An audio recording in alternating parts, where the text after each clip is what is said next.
People of Govan, 1, 2, 3, make some noise! Please welcome Dr. Phillipa Whitford.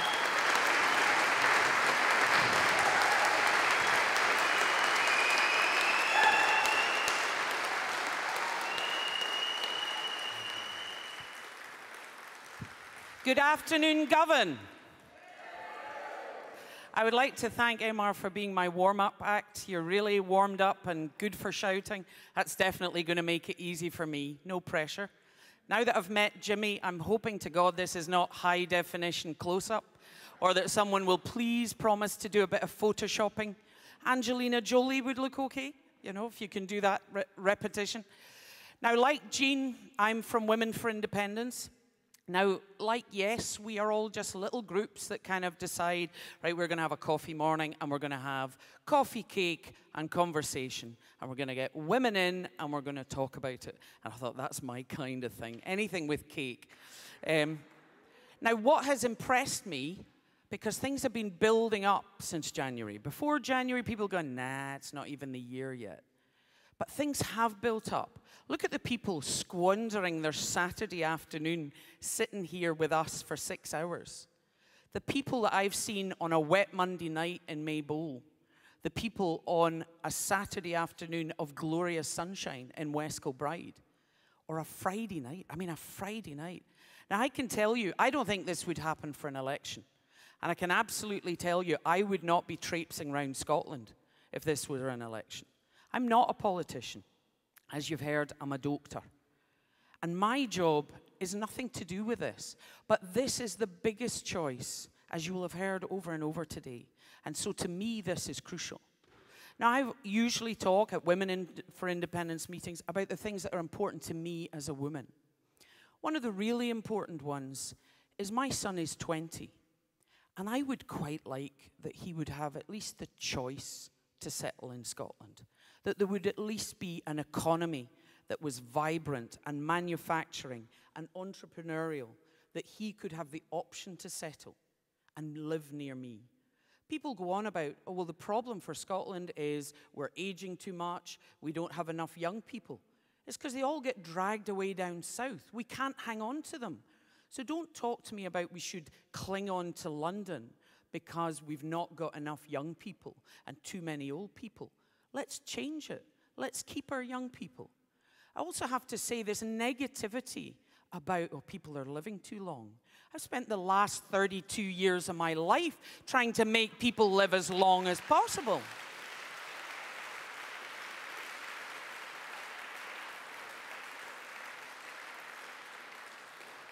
One of the things we have to change is how they live. People have mentioned, some of the earlier speakers mentioning the poor life expectancy we have. But what's even worse than that is the poor quality of life expectancy. And what we need to make sure is that we're not starting another generation who are doomed to fail, doomed to not have decent education, doomed to not have life choices, doomed to ill health and early death. Because obviously, what's important to me is the NHS. And this is something that I've mentioned, and it has really struck a chord. Because until recently, people hadn't even thought about the NHS. Well, it's devolved. Why would that be an issue? And then Better Together had the cheek to come along and say, if you leave the UK, you leave the NHS. We wouldn't have an NHS. I'm sorry to inform them, and they ought to know better. The Scottish NHS has been separate since 1948, long before devolution, long before our Parliament. It was always separate. But the danger to our NHS is that they control the purse strings. They dole out the pocket money, and therefore they can force us into policies we don't agree with. Now, you're not hearing anything about what's happening down south.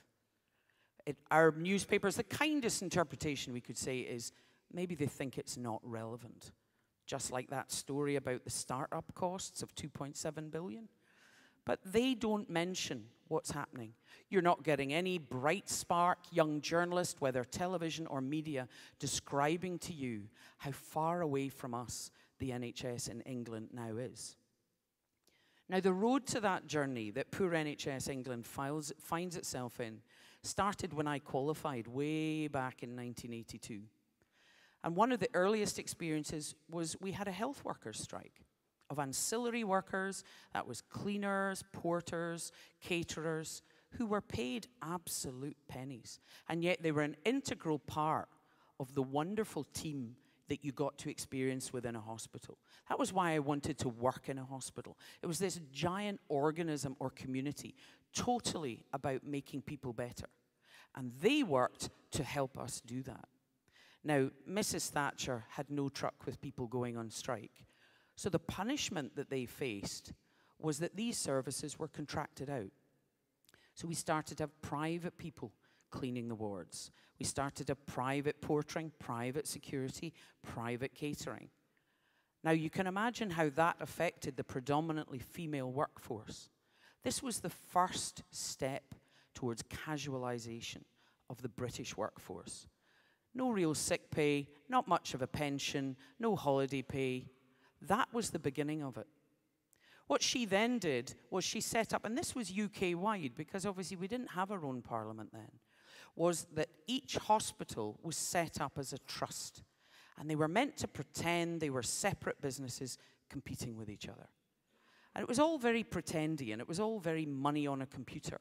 But what it did do was start to break down the cooperation and collaboration that was the absolute strength of the NHS. As some of you might know from my wee 13.6 minutes of fame on YouTube, my husband's German. And in Germany, they have exactly that system. Individual hospitals competing. They would never think of saying, oh, you've got a terrible illness. I know a man who can. I'm going to send you up the road. Because that's taking that income away. Now, when Labour came in 97, this was all going to go back to the original Bevan vision of a united, publicly driven, publicly delivered NHS. But in less than a year, we got the establishment of foundation trusts. And they were given incredible financial freedom. And that's part of what drove the Mid-Staffordshire scandal, because the only focus of the management was to become a foundation hospital, because then they would get incredible financial freedom. Now, some people think the problems down south are only since the Health and Social Care Act that the coalition passed a year ago. But it's not. This has been a relentless journey from Mrs. Thatcher's trusts to Labour's foundation hospitals to where we are now. And it was actually Labour who brought the private service, private providers into the NHS. They encouraged the setup of independent treatment centres who got paid in advance. They got a guaranteed upfront payment, say to do 1,000 hernias. GPs were then told, you must send your patients to this unit, not to the local hospital, because we've already paid for it. Now, lots of GPs didn't want to do that, and lots of patients didn't want to do that. So sometimes they didn't do 1,000 hernias, they only did 600, but they'd already got the dosh. Now what's happened since last year is this has gone ballistic. Healthcare is planned by small groups of commissioning GPs. There's no longer a strategic overview by a health board to plan what an area needs. And all services are put out to tender. And just in the last year, more than 16 billion worth of services have been awarded to private providers. The biggest after the government is Virgin Health. Now, some people say, well, it doesn't matter. You don't need to bring your credit card to get treatment. So what does that change? The administration of that is massive. And that's money that's not being spent on patients. Even bigger, these companies are not there out of the goodness of their heart. They're there to make profit. That's another big chunk that comes away from the coalface of looking after patients. And to me, one of the worst things is this splintering of the NHS. You would not recognize the NHS down south. People go on mat leave and come back and find they don't work for the NHS anymore. They work for Circle or Virgin. This is being broken up. And believe me, these companies are only one step ahead of asking you to bring your credit card. There was a debate among GPs at the BMA conference talking about whether they should introduce a £25 charge. Now, in the past, we couldn't have organised that. We had no mechanism. But if that ever came in, thankfully it's been turned down for now, but if that ever came in, these people would collect it. Now, what's happened to us in Scotland? We've been lucky since 1999. We went in a totally different direction. We got rid of trusts. We got rid of all the pretendy buying and selling that Mrs. Thatcher had brought in, and we went back to a united, publicly delivered, collaborative NHS in Scotland. We focused on how to improve quality, how to share ideas, how to keep patients safe. And that's been our aim. We led the UK in 2006 with the introduction of the smoking ban. Now, whether you're a smoker or not, you must recognize that that has improved our public health. Excuse me, I'll have a wee gin and tonic. Just for my health. Now, people think that the status quo is on offer in this decision. The status quo is not on offer. It's clear from the Welsh government and the Tory backbenchers that the Barnett formula would be the first thing out the window. That would take more than £4 billion out of our pocket money. George Osborne has already announced £25 billion worth of cuts. Our share of that would be around £2.5 billion. And at least half of those cuts are going to be welfare cuts. So more than what we've already seen to come again.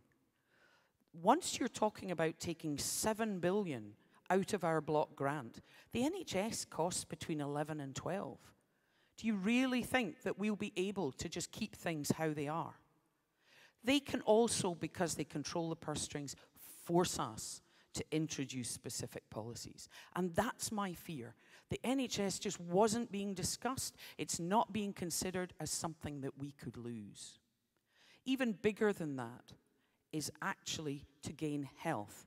One of the things I like about the Scottish Government is that the health department is called Health and Wellbeing. Because what I do is picking you up when you fall. We're a kind of national illness service. And that's a long way from health. And what we have now, we have children who are cold, who are hungry, who can't possibly learn to read because all they can think of is they'd like a jammy piece. What's going to happen to them? We have the health problems we have. What do you think we'll have in 20 years when this generation grows up? There's no point in pretending we don't have challenges. We have enormous challenges. But the challenges of the NHS, there's not one of them that would be solved by franchising or privatization.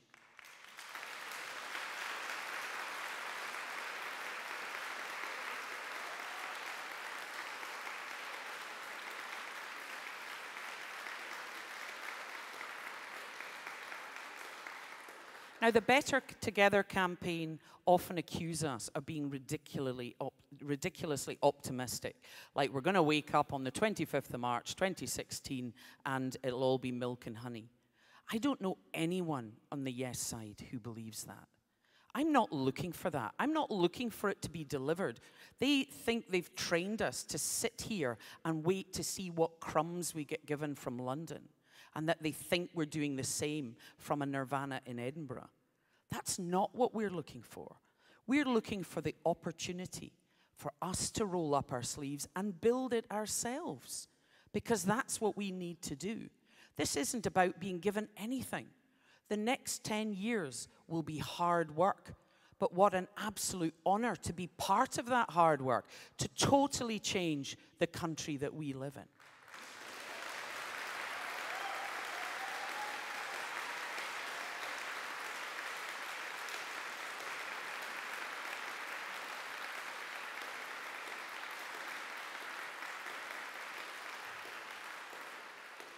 So I'm telling you why I'm voting yes. I'm asking you to vote yes. I'm asking you to speak to someone you know who's sitting on the fence, who's nervous about it, who thinks it's frightening. We need to be brave. We need to get into that booth. We need to put our cross in the yes box. And then we all need to realize we're going to be working jolly hard, but it will be absolutely worth it. Thank you.